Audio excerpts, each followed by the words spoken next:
En este momento vamos a iniciar el tema que nos convoca, que nos reúne, y es la Parashá de Yitro.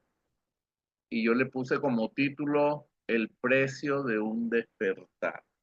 Ustedes no se dan cuenta que cuando las personas están despertando, hay cambios en su físico, hay cambios en su alimentación, hay cambios en su percepción, hay cambios en su círculo de amistades, hay cambios en sus hábitos. Esta parachá que estamos empezando a estudiar en este momento, la parachá Yitro, comprende desde el libro de Éxodo 18:1 al capítulo 20:23. Bueno, esto que les voy a decir, espero que no suene como un cliché, pero es que esta paracha es muy, muy, muy profunda, muy interesante. Y dirán ustedes que yo digo eso de todas las parachas, pero es que estoy apasionado por la Torá, estoy apasionado por Achén, estoy apasionado por cada enseñanza, porque cada enseñanza yo me profundizo y duro 2 días estudiando y quisiera decir tantas cosas. Eh, Siempre les he dicho sobre el libro de Shemó. El libro de Shemó es uno de los libros más maravillosos porque es donde hay una mayor demostración del poderío de Dios desde que hablamos de las plagas de Egipto y hablamos de la partición del Mar Rojo, pero esta para allá no se sale de esa maravilla porque también hablamos de la entrega de la Torá y la entrega de la Torá fue un evento majestuoso, eh, súper digno de recrear en una película de Hollywood, porque realmente cuando tú la estudias fue un evento donde Dios desata su poderío, su señorío y su majestad. Esta paracha tiene dos protagonistas. El primero, Itro, se convirtió en suegro de Moshe, y la Torah misma que fue entregada en el Matán Torah. Matán Torah es la entrega de la Torah. Y el resumen de esta paracha nos dice, primero, Itro se convierte a Chen.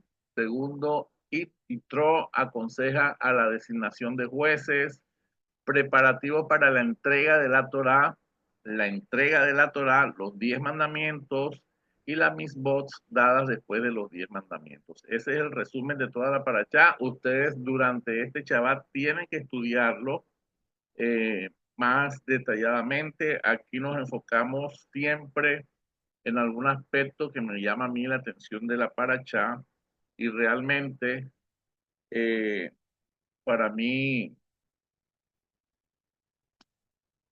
para mí el hecho de que Itro sea una persona gentil y que Dios haya escogido a este personaje para ser el protagonista de una paracha es porque fue alguien muy importante.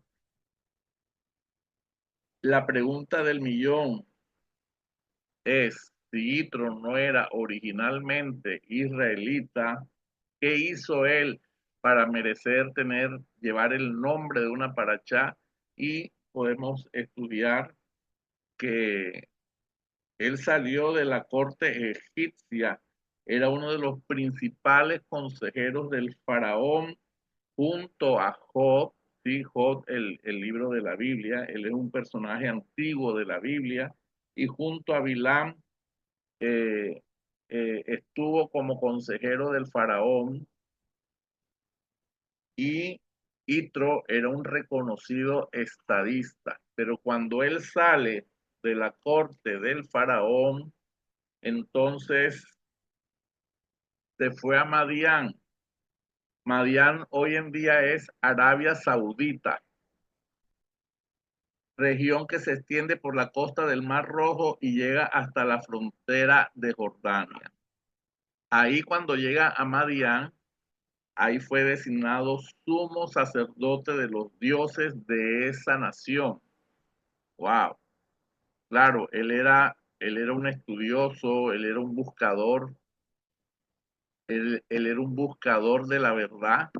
Él siempre estuvo preocupado por profundizar y cuando fue designado como sumo sacerdote de los dioses de Madián, un cargo altísimo, sin embargo, Itro estaba en una búsqueda interior, no estaba satisfecho con la adoración de imágenes, esas imágenes sin vida. Ya había rechazado el politeísmo de Egipto, también descartó la religión madianita ya que no tenía sustancia. Esto lo llevó a una búsqueda profunda, investigando toda religión y toda creencia en el mundo. Así que él no solamente estudió el politeísmo egipcio, los dioses de Madián, sino que él buscó, investigó, indagó sobre todas las religiones del mundo, llegando a una conclusión que todas esas religiones eran falsas.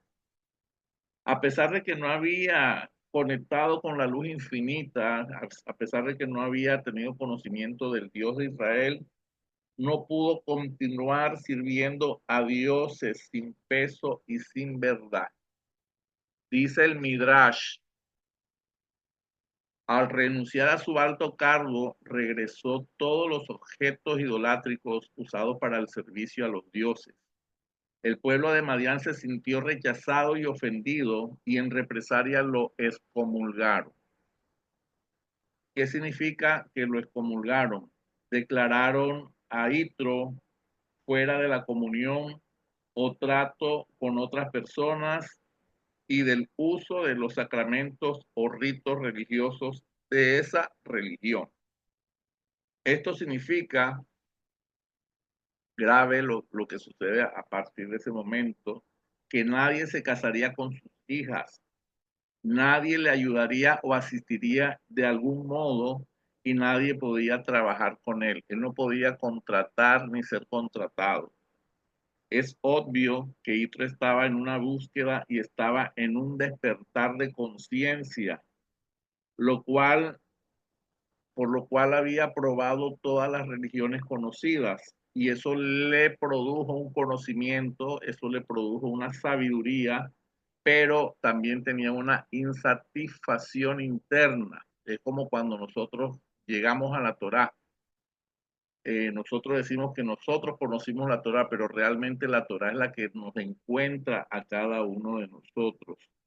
Y esa insatisfacción que Itro tenía, aunque le había revelado misterios en el mundo espiritual, porque hay una ley universal que dice que como es arriba es abajo y también en el mundo, en el otro lado de la oscuridad también hay magia y hay brujería y hay ocultismo y se mueven cosas, pues también él alcanzó a conocer muchos misterios.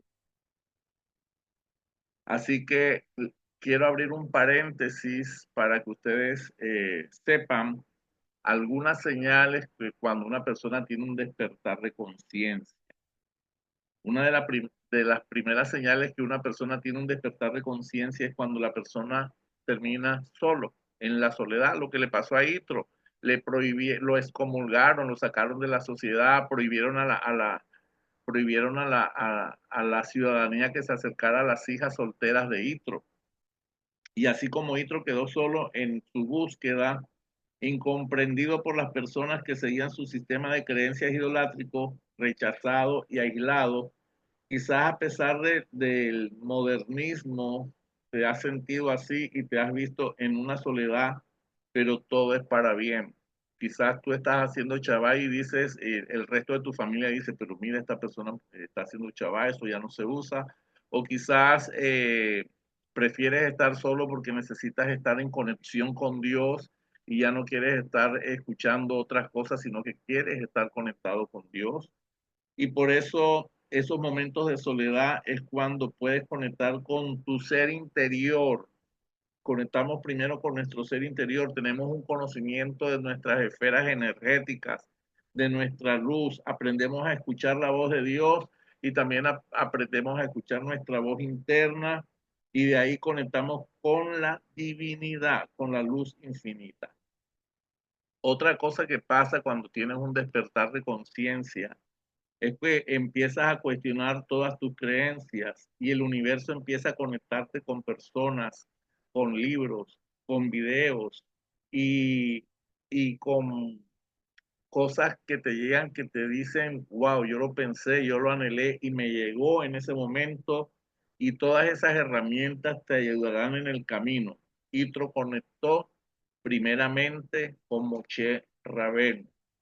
También vienen cambios de hábitos, empiezas a meditar, empiezas a ser consciente de la respiración, empiezas a cuestionar tu sistema de creencias, empiezas a poner en una balanza lo que aprendiste, lo que hay que borrar de lo aprendido, porque hay que ser insistente que cuando nosotros estamos despertando de conciencia, hay que tomar decisiones y no podemos traer las mezclas. Esta soledad y esta búsqueda interna tuya trae cambios de amistades, ciertas relaciones se alejan o terminan, algunas personas de tu familia ya no te entienden, algunos amigos dicen ya esta persona cambió totalmente, pero todo, como le dije anteriormente, todo es para bien, porque lo que pasa es que el universo empieza a añadirte personas y también empiezan a salir personas de tu vida. También cuando hay un despertar de conciencia, empiezas a ver señales del universo, sincronicidades, empiezas a ver el 111, 2222, 444, 555 y vas por la calle y ves el 999 y dices, wow, ¿qué está pasando? ¿Qué me quiere decir el universo? Y entonces empiezas a estudiar también el significado de los números. Eso se llama sincronicidades. Estás pensando en alguien y esa persona te llama, empieza a despertar tu amor por las mascotas, por la naturaleza, empiezas a hacer cambios alimenticios. Y hoy subí un escrito que Yolanda Zúñiga tenía en su Facebook y lo pasé para mi Facebook. Y eso ha causado un revuelo porque es un escrito muy claro sobre los beneficios y el perjuicio de comer el cerdo. Y después hay una orden, hay un versículo al final que dice que Levítico 11 nos habla de la prohibición de comer el cerdo. Entonces, pastores y personas de la familia empezaron a opinar ahí y pues ahí está muy claro. Y si usted quiere ir a mi Facebook a ver el escrito, pues lo invito para que lo vea, pero causó un revuelo porque el mundo realmente, aunque tiene el conocimiento, no lo hace consciente de lo perjudicial que es el cerdo a nivel fisiológico, pero también en lo espiritual trae desconexión. Y entonces este despertar de conciencia la gente no entiende, porque en un tiempo, particularmente yo, eso fui yo que sentí la necesidad de dejar de comer por unos años carnes rojas, porque la carne roja te hace un poquito más denso y entonces en esos años comí solamente pescado, eh, menos pollo, más verduras.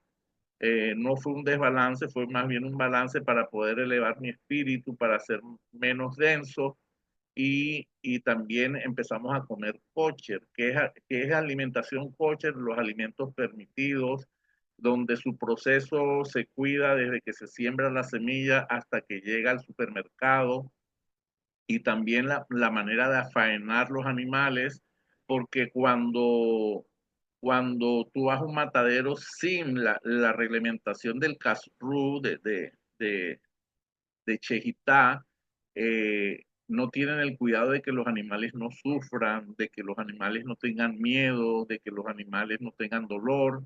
Y asimismo, cuando tú comes animales que no se les cuidó eso, estás comiéndote el miedo, el dolor, el sufrimiento de esos animales.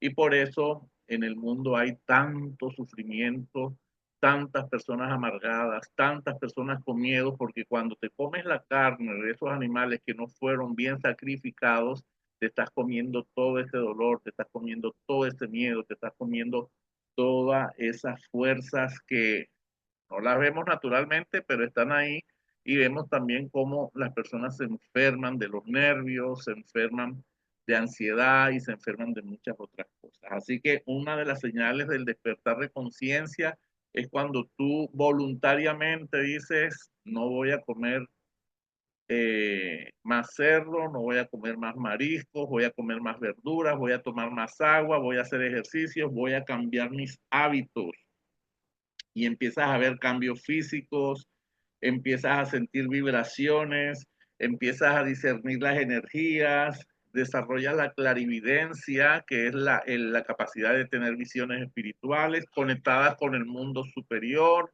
y también puedes tener clariaudiencia, que es cómo canalizar mensajes divinos o mensajes de los seres de luz, que antiguamente había una mala información sobre esas prácticas porque no era una era de luz, estábamos en la era de la oscuridad, estamos saliendo de la era de Piscis y estamos entrando a la era de Acuario, donde nuestro sistema de creencias puede ser evaluado con lupa, puede ir paralelo con respecto a las investigaciones científicas y no van a chocar. En cambio, en la era que estamos dejando, que es la era de Piscis, había solamente un régimen dictatorial donde la fe era ciega y si no creías como esas personas creían, pues te mataban. Que fue lo que le pasó a la casa de Israel, que fue esparcida hasta lo último de la tierra y que fueron perseguidos por el sistema que todos ya conocemos. Entonces, volviendo a la historia de Yitro, suegro de Moshe, tuvo un encuentro con Moshe y dice el Midrash que Moshe estuvo cautivo en la casa de Yitro 10 años. ¿Por qué? Porque Yitro tenía miedo de que el faraón fuera a perseguirlo hasta su casa y él lo metió ahí en un calabozo y ya había escuchado Yitro de la grandeza del Dios de Abraham que fue salvado del caldero de Nimrod, de Isaac que fue salvado del sacrificio en el altar en el monte Moriah, de Jacob que luchó con el ángel y venció. Itro había tomado de la corte egipcia, después de la muerte de Yosef Hatzadí, el cetro de zafiro que venía de generación en generación desde Adán, del cual hemos hablado en varias parachós, ese cetro de zafiro que tiene grabado el nombre inefable de Dios, Yud-Kei Vav-Kei, había sido puesto en el jardín de la casa de Itro y que él, con sus estudios astrológicos, había dicho, quien tome este cetro está marcado para grandes liderazgos y para salvar al pueblo de Israel. Y efectivamente, cuando Moshe entró a ese jardín, advirtió saliendo del suelo ese cetro de zafiro. Dice el Midrash que Itro dijo, abro comillas, Itro dijo, si pudisteis mover este bastón, si pudiste mover este bastón, tú eres el legítimo propietario. Según mis conocimientos astrológicos, dicen que el propietario de este cetro redimirá a Israel de Egipto. Realmente nadie había podido sacar ese cetro de la tierra donde había sido colocado por Yitro. Este cetro había sido moldeado por Hashem directamente y se lo había dado a Adán y ahí pasó en ese linaje que todos leemos en Génesis 5 hasta llegar a Noah, y de Noah pasó a Sem, y de Sem pasó a Abraham, y de Abraham pasó a Isaac, y de Isaac pasó a Jacob, de Jacob pasó a José, a Sadir, y aquí está el encuentro nuevamente del cetro que Dios le entregó a Adán y llegó a manos de Moshe y posteriormente en el linaje monárquico de Israel llegó al rey David y a los diferentes reyes de la tribu de Judá. Cuando esto sucede, Itro trata a Moshe como su huésped con gran honra y respeto y Moshe enseñó a la casa de Itro el camino a la luz infinita, el conocimiento de Hashem. Ahí dentro de las hijas de Itro estaba Sípora. La palabra Sípora significa pájaro. Significa, según el Midrash, que ella purificó su casa de cualquier vestigio de idolatría. Y hoy yo me preguntaba si Itro había practicado tantas religiones, había descubierto tantos misterios y había practicado tanta oscuridad, ¿cómo es que conecta con la luz? Claro, por medio de la techubá. Y también aquí hay un significado importante cuando Sípora, que significa pájaro, eh, el pájaro antiguamente en las celebraciones de Israel, el pájaro purifica al leproso de su mal. Es como si hubiera quitado toda esta mancha de idolatría de la familia de Itro. Sípora poseía la grandeza de Sara, de Rebeca y de Raquel y de Lea, o sea que es considerada una de las matriarcas del pueblo de Israel. Dicen los sabios de la Torá que la queduchá de Sípora era tan grande cuando ella llegaba a un lugar que todos le hacían reverencia. Y recuerden que las madianitas eran de tez negra, por eso hubo una discusión de la hermana de Moshe con Aarón y hacían referencia a que Sípora era de tez negra y realmente cuando ella aprendió a amar al Dios de Israel, se posó sobre ella la Chequiná y a causa de la Chequiná, cuando ella llegaba a un lugar era palpable toda esa energía que ella manejaba a causa de su pureza. Moche se casó con Sípora a sus 77 años y realmente cuando Itro recuerda todas las hazañas del Dios de Israel y se encuentra un tiempo largo con Moche, porque Moche llegó a ser el pastor de sus ovejas y vivió con él.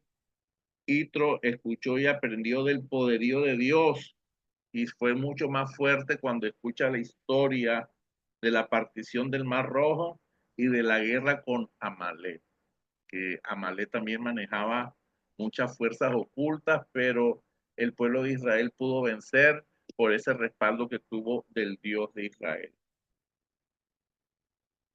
Yitro comprendió que el Dios de Israel es todopoderoso, omnipotente, y Yitro fue al encuentro de Moche con sus dos hijos cuando ya iban para el monte Sinaí. Su intención era formalizar su conversión al Dios de Israel, sacrificando su honor y comodidad en cuestiones mundanas. Y eso mismo pasa con la vida de nosotros. Cuando nosotros venimos en un sistema de creencias, cuando nosotros venimos de las enseñanzas que nos dieron nuestros padres, nuestros abuelos, nuestros ancestros, y encontramos esta luz, este camino de luz, pues tenemos que sacrificar muchas cosas. Una de las cosas que tenemos que sacrificar es las viejas usanzas o también que no podemos mezclar la Torá con el sistema idolátrico. ¿Por qué? Porque no funciona de esa manera. La luz del Eterno es pura e es infinita. Y hoy sucede para todas las personas que toman la decisión de seguir la Torá. Nosotros buscamos la Torá y realmente es la Torá la que nos encuentra a nosotros. Y hay muchas personas que se encuentran y no tienen un maestro y no tienen quien le dice, en la Torá no puede haber mezclas, porque el fundamento que nos dejó el Eterno fue la Torá. De ahí es cuando nosotros empezamos a conectar con los mundos superiores. Y en la medida que vamos avanzando en ese despertar de conciencia, podemos adquirir nuevos conocimientos, podemos adquirir mucha sabiduría, pero siempre tener en cuenta que el fundamento, que la base es la Torá. Después de la Torá, en el concilio de Nicea, añaden unos libros, pero esos libros estaban manipulados por Constantino el Grande. Había un propósito de unificar un credo y una fe, pero con propósitos políticos. Y desde esa fecha, la religión con la política se unen para controlar a la humanidad. De a partir de ese concilio de Nicea aparece la Trinidad, pero antes de ese concilio de Nicea solamente se hablaba de la Torá y se habla de un solo Dios, del Dios único, del Dios de Israel. Entonces, esto nos lleva a una toma de decisiones. No podemos seguir los caminos de luz con, que nos brinda la Torá con un pie en la idolatría. La Torá no se puede mezclar. Y esta paracha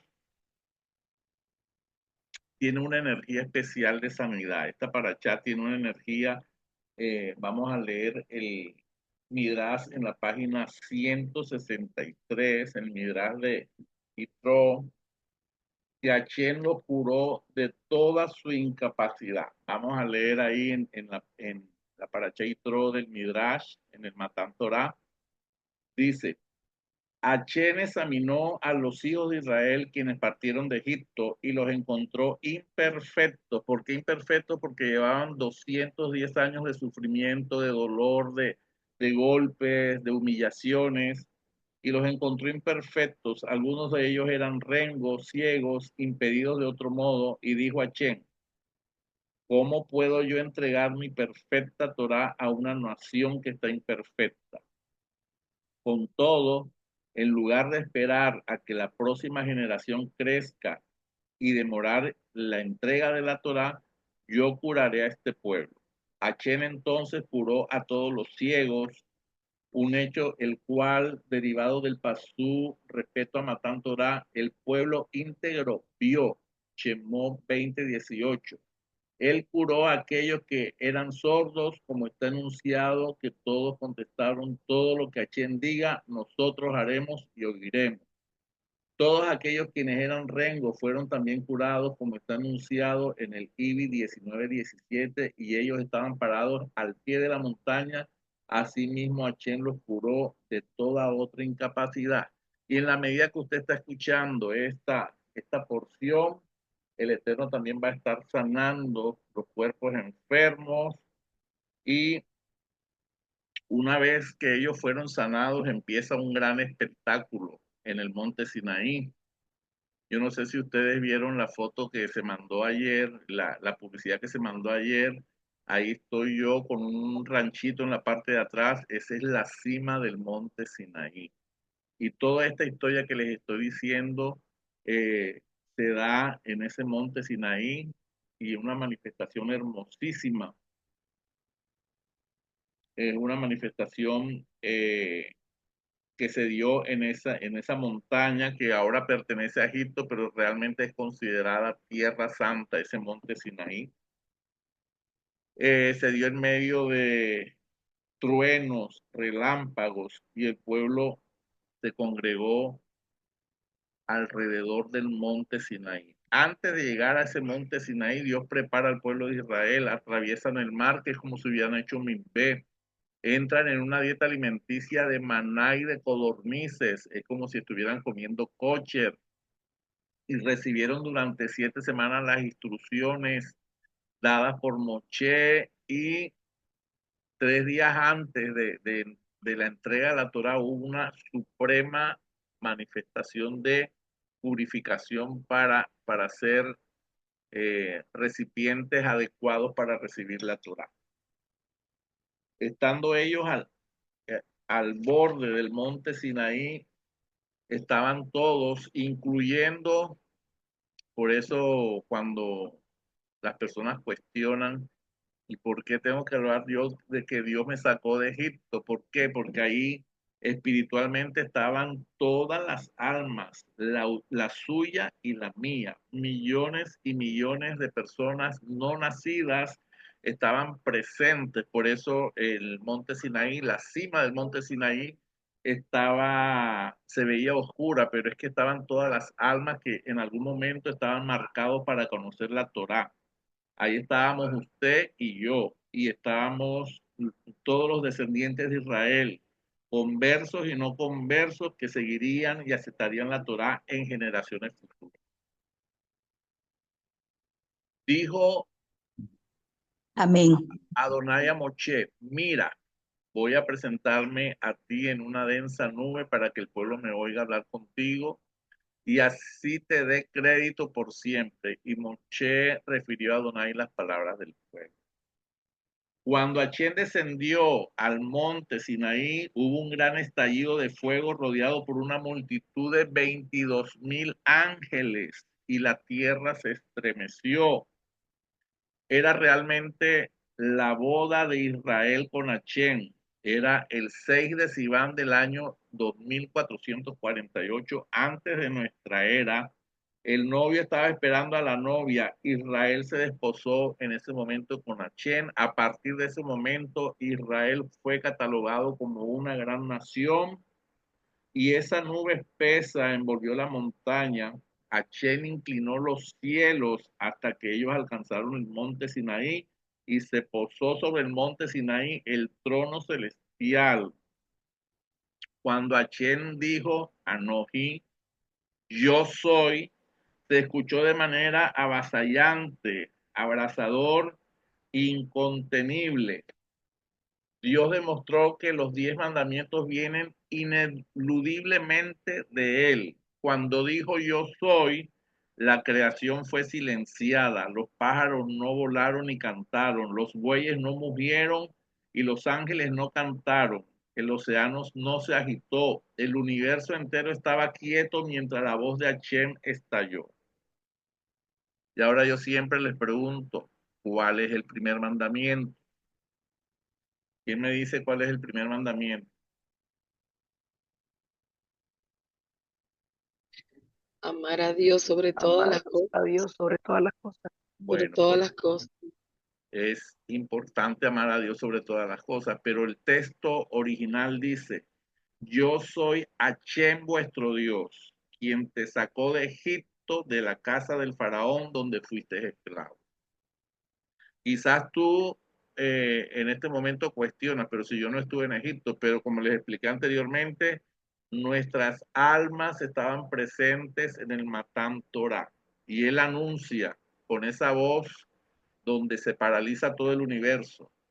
Yo soy Hashem vuestro Dios, quien os sacó de Egipto, de la casa del faraón, donde fuisteis esclavos. Usted puede buscar ese pasú en la Torá, no lo va a encontrar igual en las Biblias que nosotros conocemos, porque hubo dentro de las traducciones, imagínense, eso viene del hebreo al griego, del griego al inglés, del inglés al español, del español a nuestra interpretación, hay muchos cambios.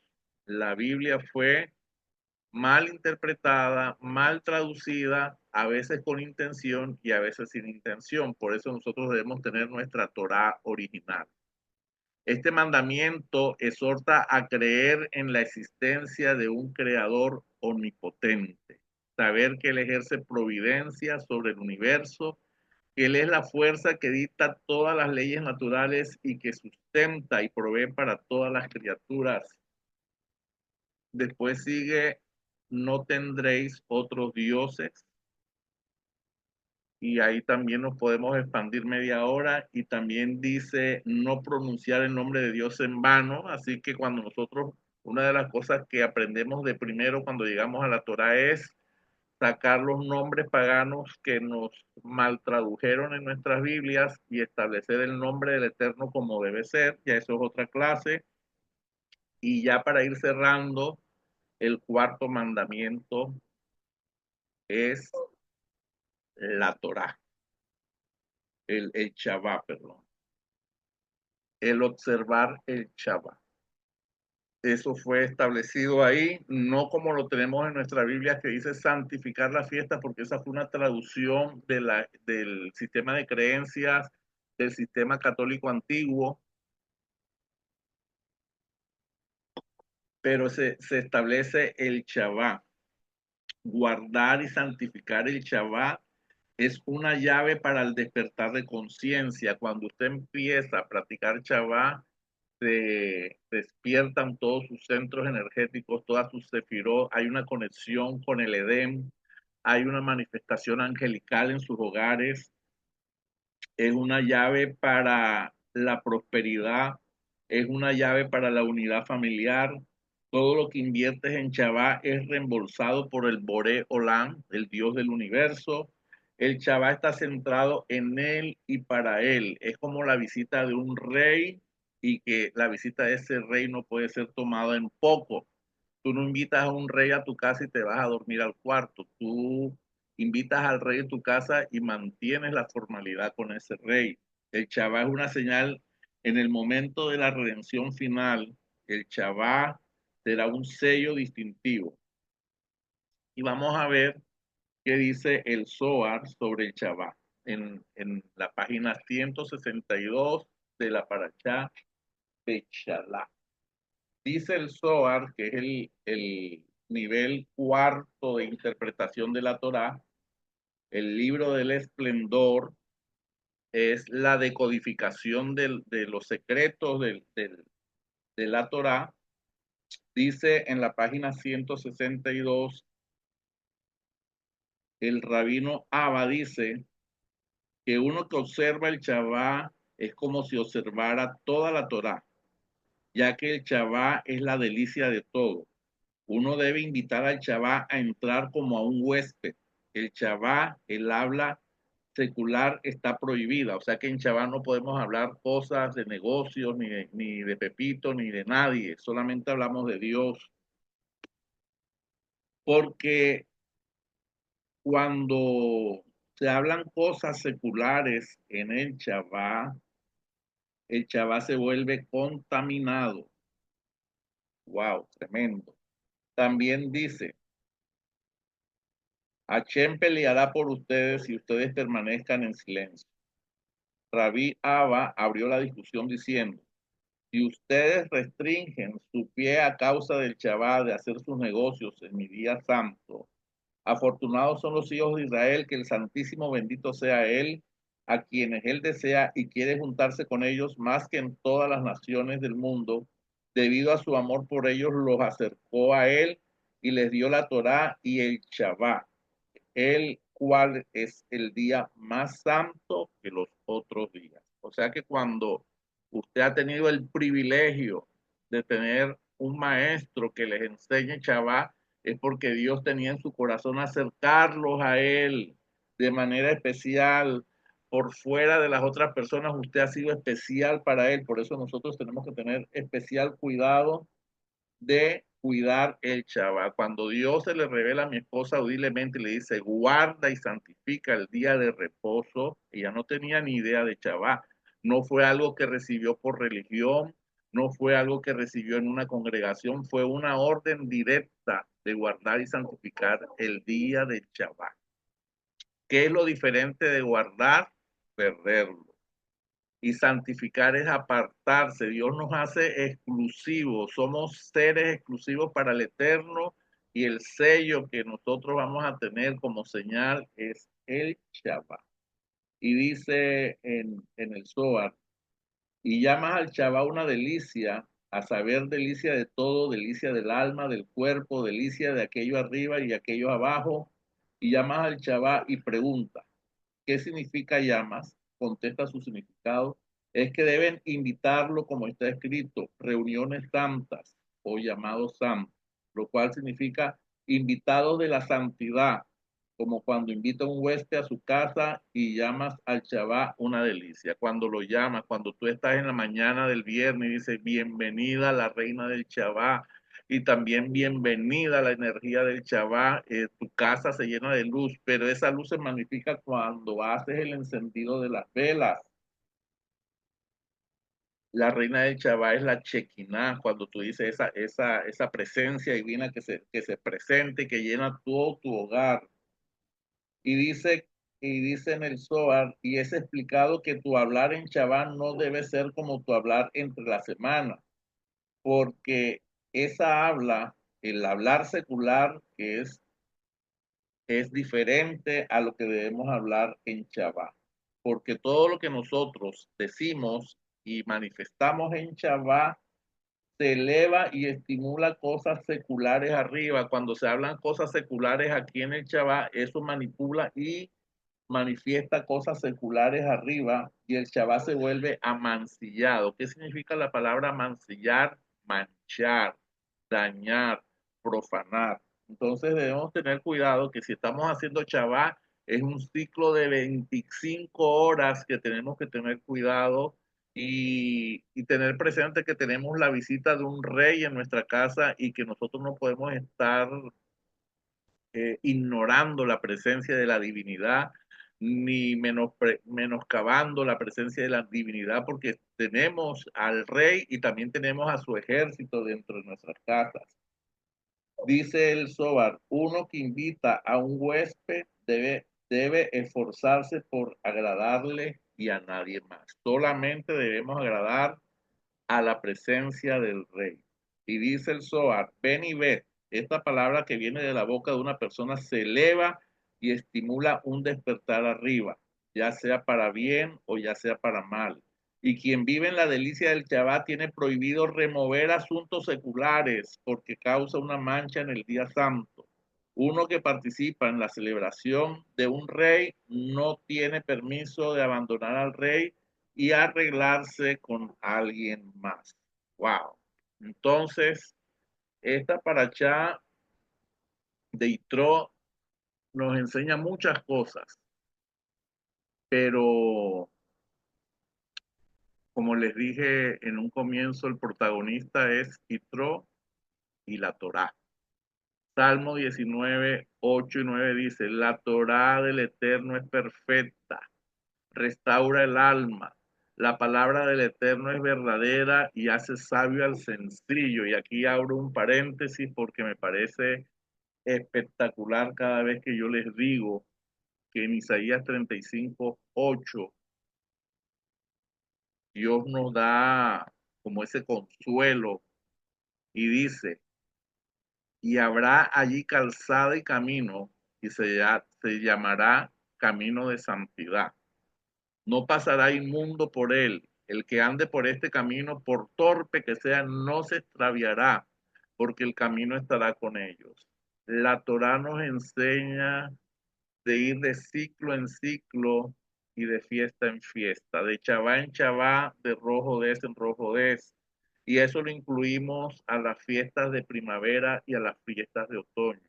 Cuando nosotros iniciamos la fiesta de primavera, que es Pesa, empiezan 50 días hasta llegar a Shavuot. Wow, ahí no hay pierde porque ahí vamos haciendo un conteo y de chabá en chabá y hay 7 semanas hasta llegar a Shavuot. 40 días antes de Yom Kippur también empezamos un tiempo de Techuvá. Y así cada fiesta alta y cada fiesta menor nos va llevando y nos va conectando y por muy torpe que seamos nos vamos cumpliendo y vamos ensayando que no somos perfectos en el cumplimiento, no somos perfectos en el cumplimiento. Que no hacemos las cosas de manera ultra ortodoxa, no hacemos la manera ultra ortodoxa, pero estamos en el camino y este camino será llamado camino de santidad. Él nos lleva de la mano, Él nos corrige, nos caemos y nos levantamos y volvemos, pero siempre la herramienta que debemos tener nosotros es la techuva, nuestra herramienta de volver al Eterno. Así que esta paracha celebramos la vida de Itro y la recordamos para que sepan que cuando nosotros tenemos un despertar de conciencia, hay consecuencias, pero al final todo es para bien. Y también que la Torá fue directamente dada por el Eterno para que nosotros caminemos por ese camino de santidad y que dentro del mandamiento que yo siento que es primordial es el Shabbat porque el Shabbat es la puerta, es la llave, es la que nos lleva a otras dimensiones, es la que nos mantiene en santidad. Así que si usted quiere profundizar sobre el Shabbat, les invito en mi canal de YouTube y busquen el mandamiento perdido. Es muy interesante lo que yo estoy enseñando ahí en ese canal y vamos a la meditación. Tomamos aire. Nos ponemos con la espalda recta, los pies en el piso, las manos hacia arriba, respiramos profundo. Recuerden que cuando respiramos estamos activando todas nuestras esferas de luz. para algunos llamados chakras, para otros llamados sefirot, pero son las mismas esferas de luz. Tomamos aire, retenemos y botamos. Otra vez, tomamos aire, retenemos y botamos. Otra vez, tomamos aire, retenemos y botamos. Nos vemos dentro de la estrella de David de color oro, que realmente es nuestra Merkabah, nuestra herramienta de protección. Estamos dentro de esa Merkabah. Esa Merkabah, en la medida que vamos respirando, va tomando fuerza. Los vórtices superiores e inferiores empiezan a girar. Los vórtices laterales empiezan a girar y empiezan a crear una energía diferente en nuestro hogar, en nuestra casa, en nuestro entorno. Aludiendo a la energía de Matan Torah, de la energía de esta paracha, vamos a activar el nombre de Dios para sanidad, para todas las personas que están enfermas, que están cansadas, que están cargadas. En este momento activamos el nombre de Dios para sanidad. De derecha a izquierda llamamos la letra Men, ilumina la letra Men, llamamos la letra Hey, ilumina la letra Hey, llamamos la letra Chin, ilumina la letra Chin. Estas tres letras vibran, las canalizamos por nuestro cerebro, que es electricidad, por nuestro corazón, que es inmanencia, ley de imán, de atraer, y baja al hígado, que es ley de gravedad, y del hígado se recorre todo nuestro cuerpo esta energía, sube corazón, cerebro, corazón, cerebro, corazón, cerebro, sale por nuestro cráneo, se expande salud y también empieza a sanar los cuerpos enfermos, los cuerpos cargados, los cuerpos cansados, están recibiendo una liberación. Hay una persona que tiene afectado en este momento los ganglios, las glándulas que están en el cuello, las tiroides, recibe sanidad en sus tiroides. Hay personas que tienen mucho peso en su espalda, se están sanando, se están liberando. Tomamos aire, retenemos y botamos, nos visualizamos enviando desde nuestro flexo solar esta luz a todo el planeta Tierra para que todas las personas que están en hospitales, en orfanatorios, en ancianatos y en lugares de difícil acceso, enviamos esa luz de sanidad para toda la humanidad. Damos gracias, gracias, gracias, gracias, gracias, gracias, gracias, gracias. Conectamos este nombre de Dios con la luz verde del arcángel Rafael para que esa luz que sale de tu flexo solar también vaya conectada con el arcángel Rafael.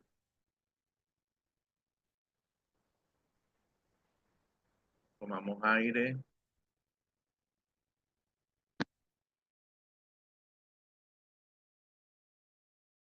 Gracias, gracias, gracias. Hay personas que están recibiendo liberación. Es como si estuvieran cayendo capas de su rostro, capas de su cuerpo. Hay una persona que tiene un dolor, como una molestia en el hígado, pero no sé, entre el pulmón y el hígado se está quitando ese dolor en este momento. Damos gracias, gracias, gracias, gracias. Tomamos aire, retenemos y botamos. Otra vez, tomamos aire,